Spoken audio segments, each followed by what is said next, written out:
How do you define true happiness?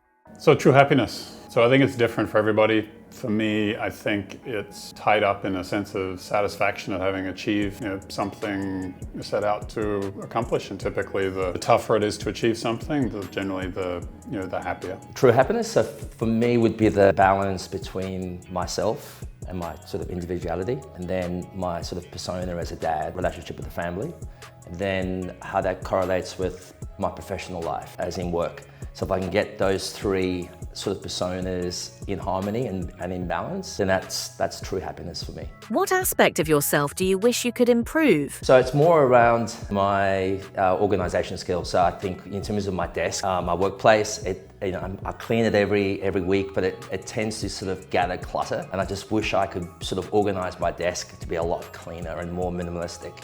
I think would like to become a little bit more patient with other people. How would you describe your mood right now? A little bit tired and irritable. I didn't sleep too well last night. Optimistic. We had a really good year, 2024. We actually broke our records, a 20-year period of WeGo. Very bullish on the Middle East region and our position in the market. And all our business units are really set to grow by another 50% in 2025. So I'm feeling very, very optimistic. What is the one thing you wish you could undo? Actually, nothing, because I believe in fate, and I believe in anything that goes wrong, it's for a reason. So I always make sure I learn from any missteps or any mistakes, as long as I'm moving forward and improving myself. So I don't look back retrospectively and say, can I change anything? I think everything's for a purpose. One thing I could undo. Well, if I had a do-over for WeGo, I would have chosen to launch into a different geography from day one, and probably with a slightly different flavor of the business model. Who or what has been the greatest love of your life? My wife Zara is the greatest love of my life, and my best friend and biggest influence on me by far. That certainly has to be my three kids. As a dad, one of the reasons I kind of co-founded WeGo was to eventually support a family. And in that 20-year period, I've become a father with three kids. So definitely my three children are the love of my life. If you could make one change to yourself, what would it be?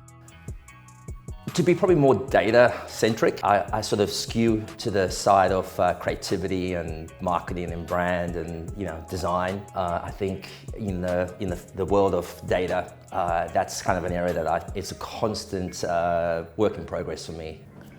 Yeah, like I said, I think it'd be good if I was a little more patient when it comes to dealing with other people.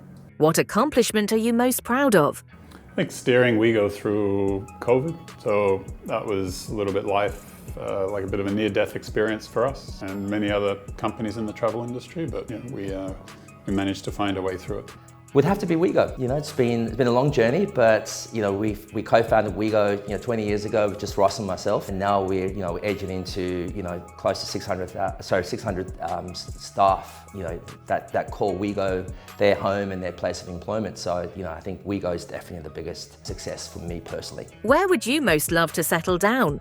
That's an easy one for me, because I think everyone that knows me sort of appreciates that I love Sydney, and I want to move back to Sydney at some stage. I've been in Singapore looking at Sydney for the last 23 years from the outside looking in, and Sydney's definitely my home. So I want to settle down in Sydney at some stage in the future. I wasn't planning on settling down, so I think I like traveling. I like changing my environment, and I think I'll always have multiple bases in different cities around the world, and constantly be exploring new places. What is the most notable thing about your personality? You should probably ask other people that way. I think I've got a relatively dry sense of humor, which is an acquired taste, I'm told. Feedback from friends is, I'm pretty carefree, pretty easygoing. I have pretty good resilience as well. So, I make a really good friend for life. What qualities do you value most in a friend? So for me, I have long-term friends. I don't have hundreds of friends. I probably have a circle of 20 friends. It's dependability. So it's the fact that my friends are consistent in their interactions with me over a long period of time. They're dependable. So consistency and dependable is really important for me in terms of friendship. Oh, I think honesty. Is there a historical figure you strongly relate to? Historical figure? Not really.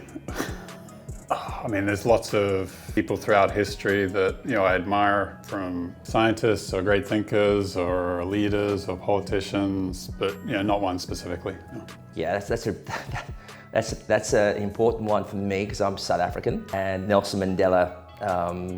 When I was a child, he was seen as a sort of an enemy of the state. Then, I think we all saw his true colour when he was released from prison and became the Prime Minister of South Africa. And his long walk to freedom, which I read in terms of his book, kind of give you really good insights into his strength of character. So I think in terms of modern day, Nelson Mandela is without a doubt the iconic figure for me.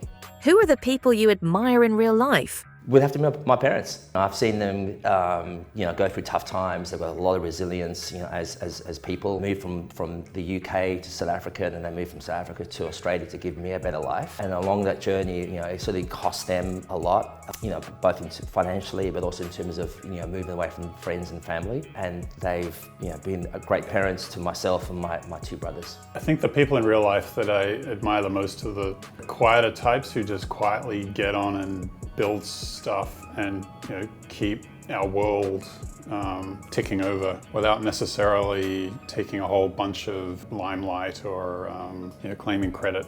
There's a lot of them that come in lots of different shapes and forms. What is your biggest dream for the future? Well, I mean, what we're trying to do with the Ouigo as a company is to become the biggest online travel player across all the emerging markets worldwide. And that's going to take us a while, but we think we got a plan to get there. Personally, lots of different ambitions, but I think I'll keep those.